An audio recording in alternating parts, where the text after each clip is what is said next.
A paz do Senhor, nós agradecemos a Deus por mais uma aula. Nós estamos estudando o Antigo Testamento e hoje nós estudaremos o livro de Juízes.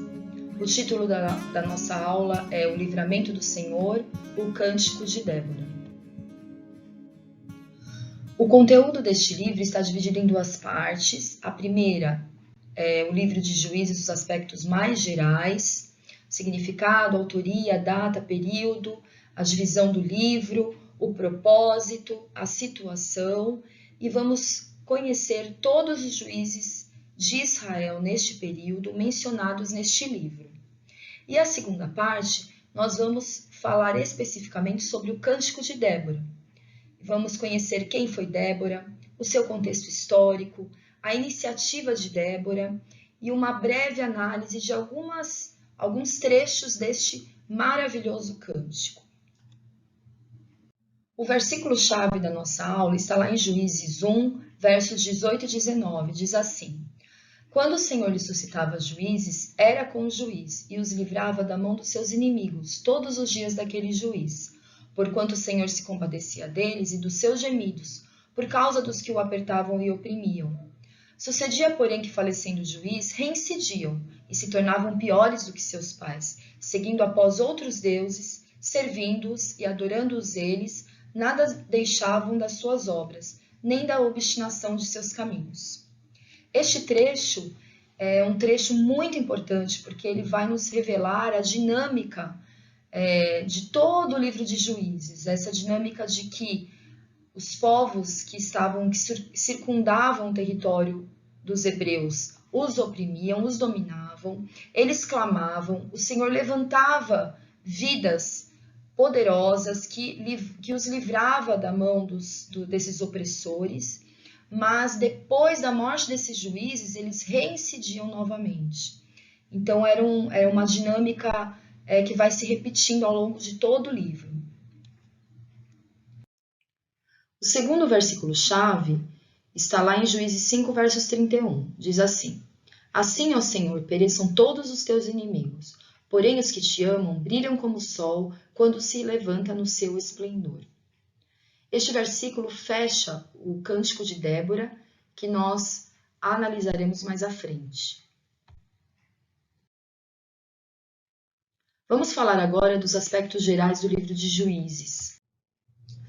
A autoria é incerta ou desconhecida, mas alguns estudiosos atribuem o livro a Samuel. Samuel, profeta do Senhor, último juiz de Israel, que ungiu a Saul, primeiro rei de Israel, ungiu a Davi. Samuel tem uma importância muito grande na história do povo de Deus. A data é cerca do ano 1000 a.C., e o período que o livro abrange vai desde a morte de Josué e dos anciãos e da conquista da terra de Canaã, com a divisão das tribos e dos seus respectivos territórios, até o início do período monárquico, e contempla um espaço de tempo de aproximadamente 350 anos. Do hebraico, o livro se chama Shoftim, que significa juiz, mesmo significado em português. Quem eram os juízes? Os juízes eram líderes religiosos e militares que libertavam o povo da dominação estrangeira e julgavam de acordo com a lei de Deus.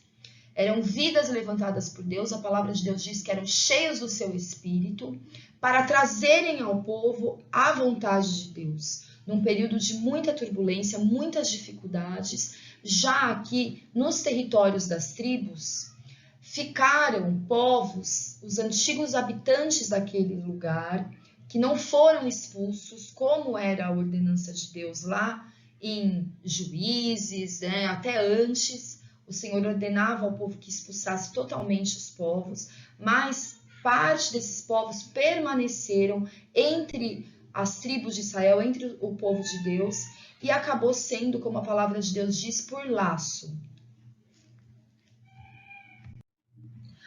A divisão do livro, nós temos uma primeira parte que vai falar sobre o contexto político e espiritual do período de Juízes, capítulo 1 ao capítulo 3, verso 6. Segunda parte, a história dos juízes, opressão e livramento, que vai do capítulo 3, verso 7 a 16, verso 31. E a terceira parte, que fala sobre a apostasia do período dos juízes e seus desdobramentos, que vai do capítulo 17, verso 1 a 21, versos 25. Qual era a situação vivenciada pelo povo?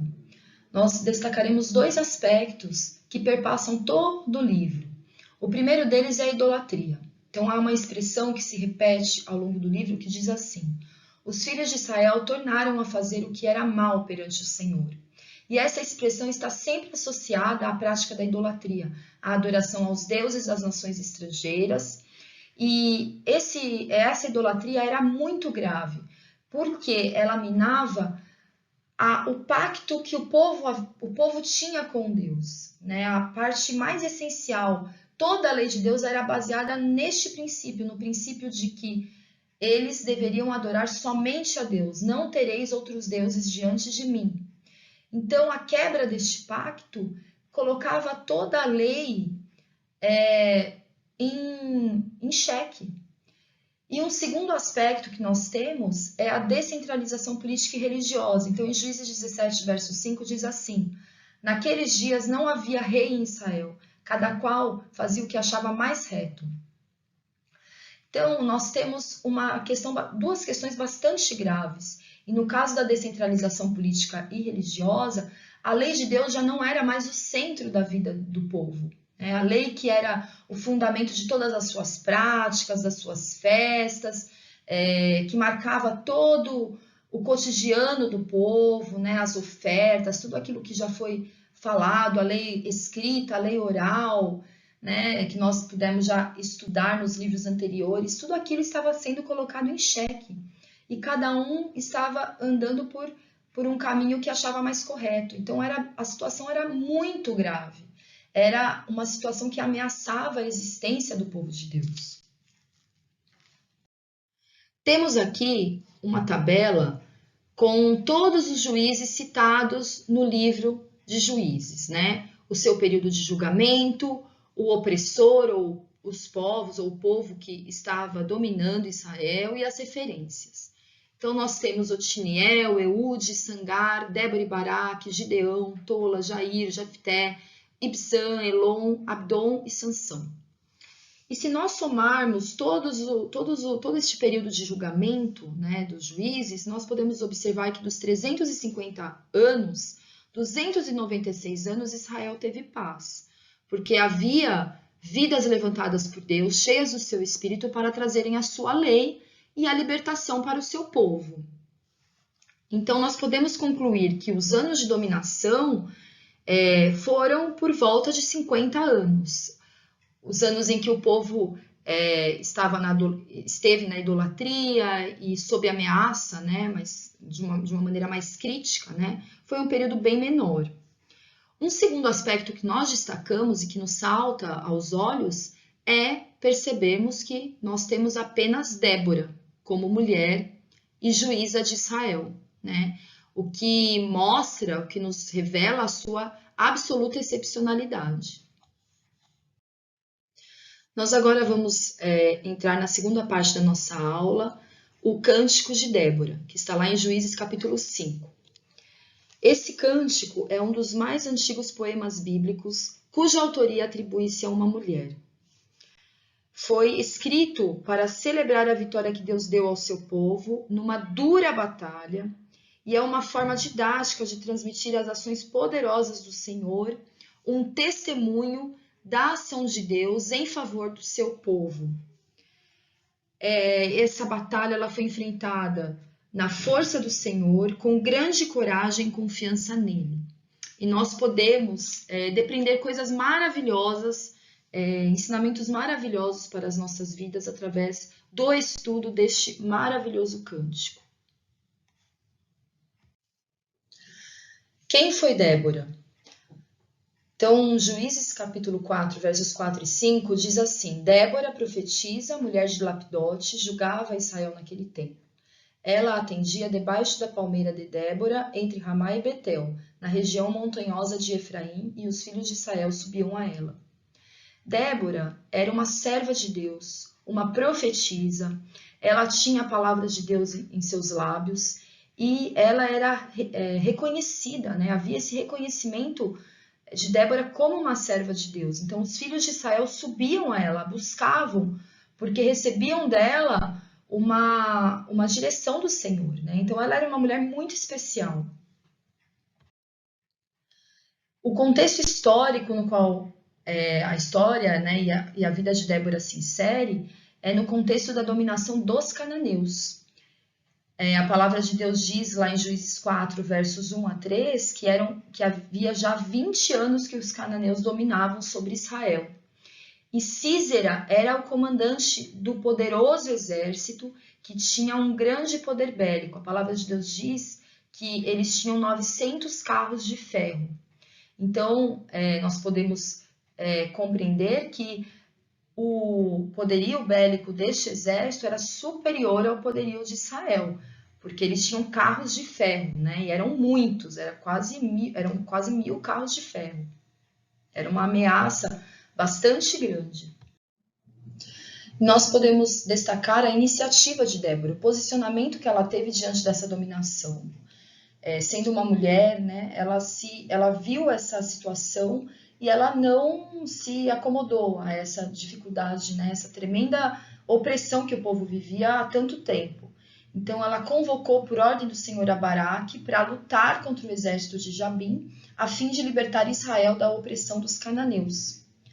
Baraque, ele colocou uma condição para Débora. Ele falou assim: se fores comigo, irei. Porém, se não fores comigo, não irei.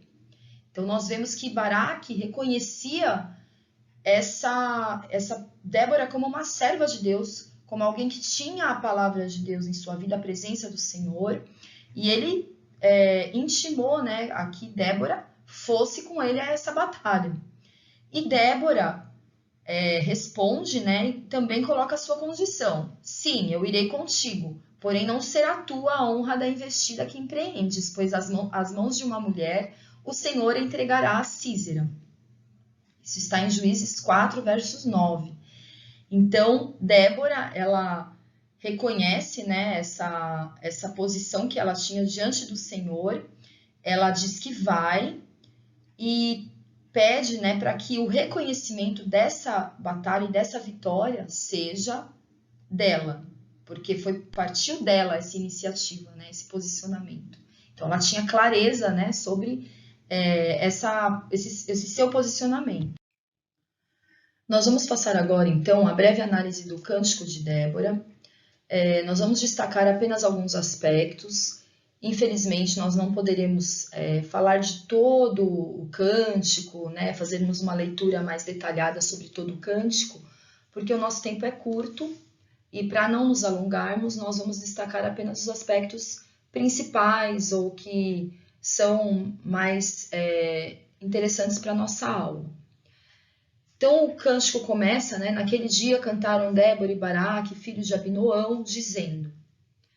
E aí nós temos esse trecho que está destacado no slide. Desde que os chefes se puseram à frente de Israel e o povo se ofereceu voluntariamente, bendizei ao Senhor. Então, nós temos dois aspectos importantes, né? O primeiro, os chefes, né, se puseram à frente. Então, a importância da liderança e o papel que a liderança tem em conduzir o povo a aproximar-se de Deus, né? Isso é algo muito importante que nós vemos, né, tanto no livro de Juízes e também especificamente neste cântico. E aí fala, o povo se ofereceu voluntariamente. Então, a voluntariedade do povo em reconhecimento e sujeição a Deus conduz, né, traz o favor do Senhor, né, traz a vitória. Então, essa atitude de reconhecimento e sujeição, que é a atitude que todo crente deve ter, né, irmãos, diante do Senhor. Depois, no Juízes 5, versos 6 e 7, diz assim: nos dias de Sangar, filho de Anate, nos dias de Jael, cessaram as caravanas e os viajantes, tomavam desvios tortuosos, ficaram desertas as aldeias em Israel, até que eu, Débora, me levantei-me por mãe em Israel. Então nós vemos aí nos dias de Sangar. Sangar foi o último juiz antes de Débora, né? Então ela cita, né, Sangar, então essa dominação já havia começado ali nos dias de Sangar, que a Bíblia não detalha, né, muitas coisas sobre o período de juízo de Sangar, e fala também de Jael. Jael nós vamos falar mais à frente, né? Essa mulher também, uma outra mulher que também teve um papel muito importante nessa vitória. Então diz sobre essa opressão dos cananeus sobre o povo de Deus, né? Cessaram as caravanas, os viajantes tomavam caminhos tortuosos, o que nos leva a entender que essa opressão, ela impedia a livre circulação, né? Era uma opressão era uma dominação que impedia o cotidiano do povo de Deus, era algo bastante complicado. A adoração a Deus, né? Então todo o deslocamento ao tabernáculo, aos sacrifícios, nós podemos inferir, né? Podemos concluir que tudo isso estava muito prejudicado. As aldeias estavam desertas, né? Diz aí. Então, a posição de Débora, né? Então, eu, Débora, levantei-me por mãe em Israel. Então, Débora, por amor a Deus e ao seu povo, este amor foi como um amor de uma mãe por seus filhos, né? Essa ideia de proteção, de você lutar, né, contra algo que está prejudicando, né, alguém que você ama muito. Então, nós vemos esse posicionamento dessa serva de Deus. Em Juízes 5, versos 8, diz: escolheram deuses novos, então a guerra estava às portas. Não se via escudo e lança entre 40.000 em Israel. Então, esse primeiro trecho, escolheram deuses novos, né, faz referência àquilo que nós já falamos sobre a idolatria. Então, deuses novos são deuses que o povo de Israel não conhecia, né? Havia toda uma história que falava sobre os feitos do Senhor, desde a libertação do Egito, passagem pelo mar, tudo aquilo que Deus fez no deserto, todos os milagres, todos os ensinamentos que Deus deu ao seu povo, né? Então, por causa de deuses novos, eles estavam deixando o Deus da sua vida, né? Estavam abandonando aquele que os havia constituído enquanto povo, né? Então, era algo muito sério. Eram deuses novos, deuses que não tinham nenhum sentido ali na vida do povo, né? E, de repente, o povo de Israel estava pecando contra o Senhor. Então, a guerra estava às portas, a idolatria trazia a guerra, trazia essa situação tão grave. E aí, em Juízes 5,12 diz: desperta, Débora, desperta, desperta, acorda, entoa um cântico. Levanta-te, Baraque, e leva presos os que te prenderam, tu, filho de Abinoão. Aqui nós vemos, irmãos, esse mover de Deus sobre a vida de Débora, né? Que diz para ela, né? Desperta, né? Se posicione, né? Tome uma posição, né? Entoa um cântico, né? Fala dessa vitória, e aí fala para Baraque, né? Leva presos os que te prenderam. Então, essa força do Senhor, esse espírito do Senhor que moveu a vida destes servos, né? De Débora e de Baraque, e que os fizeram lutarem pelo povo de Deus, né? Por esta vitória, e alcançarem, né, uma grande libertação. Aqui neste aspecto, nós também podemos inferir, né, irmãos, algo que também nós já mencionamos e que aqui nós vemos assim bastante claro. De Efraim, cujas raízes estão na antiga região de Amaleque, desceram guerreiros, depois de ti, ó Débora. Segui Benjamim com os seus povos, e de Zebulon os que levam a varas de comando. Também príncipes de Sacar foram com Débora, e Sacar seguiu a Baraque, em cujas pegadas foi enviado para o vale. Entre as facções de Ruben houve grande discussão. Por que ficaste entre os currais para ouvires a flauta? Entre as facções de Ruben houve grande discussão. Gileade ficou da além do Jordão, e Dan, por que se deteve junto aos seus navios? Azer se assentou nas costas do mar e repousou nas suas baías. Então, nós vemos dois aspectos assim. O primeiro aspecto são das tribos que seguiram Débora e Baraque. Então, nós vemos Benjamim, Efraim, Zebulon e Issacar. E nós vemos as tribos que não lutaram. Ruben, Dan e Aser. Então, aqui nós vemos, irmãos, essa descentralização, essa dificuldade, essa falta de unidade do povo de Deus, né? Não havia unidade. Então, parte seguiu a Débora e Baraque, foram movidos pelo Senhor para essa batalha, e parte não. Ficaram ali, né? E diz que em Ruben, ela enfatiza, né, que houve uma grande discussão em Ruben, e Dan e Aser ficaram, né, por seus territórios também, né? Então, era algo muito sério, né, irmãos? Muito, muito grave. Agora nós temos o capítulo 5, versículos 20 a 22. Desde os céus pelejaram as estrelas contra Císera, desde a sua órbita o fizeram. O ribeiro de Quizon os arrastou, Quizon, o ribeiro das batalhas. Avante, ó minha alma, firme. Então as unhas do cavalo socavam pelo galopar, o galopar dos seus guerreiros. Nós vemos nesse trecho, irmãos, que a vitória do Senhor foi dada através de uma grande tempestade, que arrastou os potentes carros de ferro e os cavalos do exército cananeu, e permitiu que o exército do povo de Deus prevalecesse sobre os inimigos. Então, isso nós temos em Juízes 4, versículo 15. Nós podemos dizer que o capítulo 4 e o capítulo 5 se complementam. Mas o mais interessante é que este fato, né, dessa grande tempestade que o Senhor enviou, não está no capítulo 4, mas somente no Cântico de Débora. Então, nós sabemos que já no capítulo 4, né, que o povo de Deus venceu essa batalha, mas nós não sabemos como. E aí, quando lemos o cântico, nós descobrimos que foi através de uma ação maravilhosa do Senhor. O Senhor enviou uma grande tempestade, o ribeiro de Quizon encheu e arrastou este exército, que era, olhando, né, humanamente, tinha um poder bélico superior ao poder do povo de Deus, né? Mas Deus enviou o seu socorro e esse poder ficou nulo diante da ação de Deus. Então é algo maravilhoso, né? Ver a maneira como Deus realizou essa grande obra. E aí depois Baraque vai e mata, né, todos os soldados do exército dos cananeus, né? Então Baraque teve que matar, né? Mas o Senhor é que enviou o seu socorro, né? E deu essa vitória. E aí nós temos, né, a figura de Jael.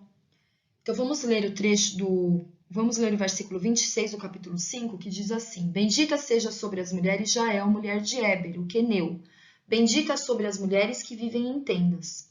A estaca estendeu a mão e ao maço dos trabalhadores a direita, e deu o golpe em Císera, rachou-lhe a cabeça, furou e traspassou-lhe as fontes. Então, o que aconteceu? Císera fugiu, né? Quando viu que o exército estava naquela situação, os carros e cavalos estavam atolados, Císera fugiu e foi buscar refúgio na casa de Jael, mulher de Éber. Éber era um descendente de Jetro, né, do sogro de Moisés. Ele vivia entre as terras de Israel. E aí ela acolheu a Císera, chefe do exército cananeu, quando fugia do exército hebreu. E o que acontece? Éber habitava nas terras de Israel e havia feito uma aliança com os cananeus, né? Eles eram aliados. Mas Jael, sua esposa, não obedeceu, não se sujeitou a essa aliança. Ela demonstrou grande temor ao matar o inimigo do povo de Deus e recebeu reconhecimento nesse cântico. Ela acolheu a Císera dormiu, né? Diz a palavra de Deus no capítulo 4 que ele caiu em profundo sono, e ela foi e o matou com uma estaca na têmpora, né? Na testa, na cabeça. E ele morreu imediatamente. Então, essa é uma outra mulher que é destacada aí também nesse cântico. Nós agora vamos analisar os últimos trechos deste cântico de Débora. Os versos 28 a 30 do capítulo 5 diz assim: A mãe de Císera olhava pela janela e exclamava pela grade: por que tarda em vir o seu carro? Por que se demoram os passos de seus cavalos? As mais sábias das suas damas respondem, e até ela a si mesma respondia: porventura não achariam e repartiriam os despojos, uma ou duas moças a cada homem? Então, nós temos aqui, irmãos, uma situação, né, da mãe de Císera, o chefe do exército cananeu, esperando e indagando sobre a sua demora, nem imaginando que ele havia sido derrotado na batalha contra os hebreus. E um outro aspecto que nós também podemos prestar atenção é que o que aconteceria se o povo de Deus fosse derrotado nessa batalha? Os despojos seriam divididos e diz assim, uma ou duas moças a cada homem. As virgens de Israel seriam dadas por esposas aos cananeus, a estes estrangeiros. E o que é uma ameaça à geração vindoura, irmãos, porque se essas moças não são dadas a homens estrangeiros, elas terão filhos estrangeiros, né? Então, é algo bastante grave. Essas batalhas e essa luta contra essa dominação é uma luta para a preservação do povo de Deus e contra o seu aniquilamento, né? É uma luta pela existência do povo de Deus. Então, é algo muito grave, né? Essa situação, que é revelada aqui, quando o povo de Deus perdia, ou nesse caso, se perdesse essa batalha, os despojos seriam divididos e o povo teria uma situação muito ameaçadora, muito terrível a enfrentar, né? E o último versículo do Cântico de Débora diz assim: assim, ó Senhor, pereçam todos os teus inimigos, porém os que te amam brilham como o sol quando se levanta em seu esplendor. Irmãos, esse versículo é maravilhoso. Fecha o cântico com chave de ouro, como nós dizemos, né? Então diz assim, que aqueles que guardam a lei de Deus, que amam os mandamentos do Senhor, eles são exaltados, né? Eles brilham como o sol que se levanta em seu esplendor. E, ao contrário, de outro lado, aqueles que não têm a lei de Deus ou que não guardam a lei de Deus, eles não devem ter a sua memória, né? Não devem ser exaltados, devem ser desprezados, né? Devem perecer. Então, nós vemos assim algo maravilhoso, né? Uma figura que também nós temos em outros livros, né? Essa figura do justo que a sua luz ela reflete, né? Essa imagem, né? Desse sol da justiça que é o Senhor e que nas nossas vidas nos faz brilhar, né? Nos exalta, nos faz brilhar no meio de uma geração corrupta, né? Uma figura que vai se repetir, né, na Bíblia, na palavra de Deus, e que é um grande ensinamento para nós. Então, nós aqui terminamos a nossa aula sobre o livro de Juízes e uma breve análise do Cântico de Débora, e nós agradecemos a Deus por esta oportunidade, pela sua palavra, por todos os ensinamentos da sua palavra. Nós exaltamos o nome do Senhor. Fiquem na paz do Senhor.